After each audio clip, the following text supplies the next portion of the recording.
Hello, children.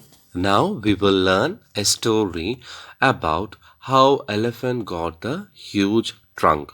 So the topic is Golu grows a nose. This is a story which was written by Rudyard Kipling.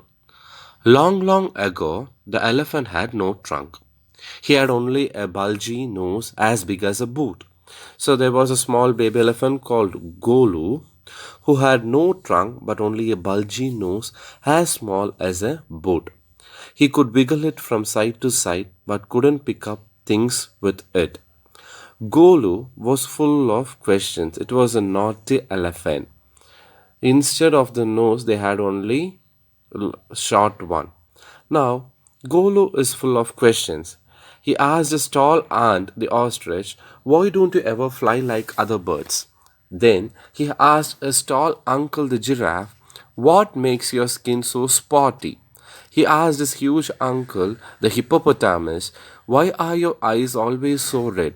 He asked his hairy uncle, the baboon, why do melons taste like melons? The ostrich, the giraffe, the hippopotamus, and the baboon had no answers to Golu's questions. Golu is a naughty baby. They said he asked us difficult questions. One day, Golu met the myna bird sitting in the middle of a bush, and he asked her, what does the crocodile have for dinner? The myna said, go to the banks of the great grassy Limpopo River and find out. Golu went home. He took 100 sugar canes, 50 dozen bananas, and 25 melon. Then he said to his family, goodbye.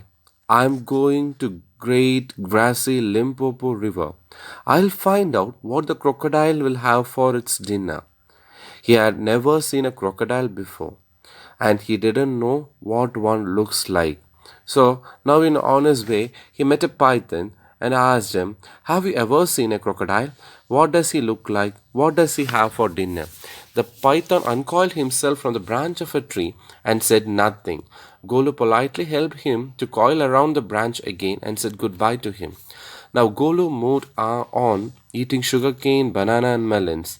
After a few days, he reached the bank of the river and saw a log of wood. It was really the crocodile who winked at him. Excuse me, said Golu. Have you ever seen a crocodile? The crocodile winked again and lifted half his tail out of the mud. Come here, little one, said the crocodile. Why do you ask such questions? I want to know. When he said, I want to know, the crocodile again, come close, little one, for I am the crocodile. And he shed crocodile tear to show it was quite true. Golu was afraid, but he sat down on the bank and said, you are the very person I was looking for. Again, come here, little one, and I'll whisper the answer to you for the question, what do I have for my dinner? Golu put his head down close to the crocodile, and the crocodile caught him by the nose. I think, said the crocodile, today the baby elephant will be my dinner. Let me go, you're hurting me, Mr. Crocodile, he screamed. The python, who had been quietly following Golu, came to the bank and said, if you don't pull as hard as you can, the crocodile will drag you into the stream. Golu sat back on his little hips and pulled, and finally the crocodile slipped into the water, making it all creamy. Then the python coiled himself round Golu's stomach and said, let's pull harder. And finally they pulled out. When they pulled out, they could see the nose wrapped a big banana leaf and hung it in the great grassy Limpo River to cool. Golu sat on for 3 days waiting for his nose to cool, to shrink. What happened is his nose grew bigger and bigger and became a trunk. Now the python started explaining what all are the benefits of it. And after hearing all those things, now Golu accepted everything what was said by the python.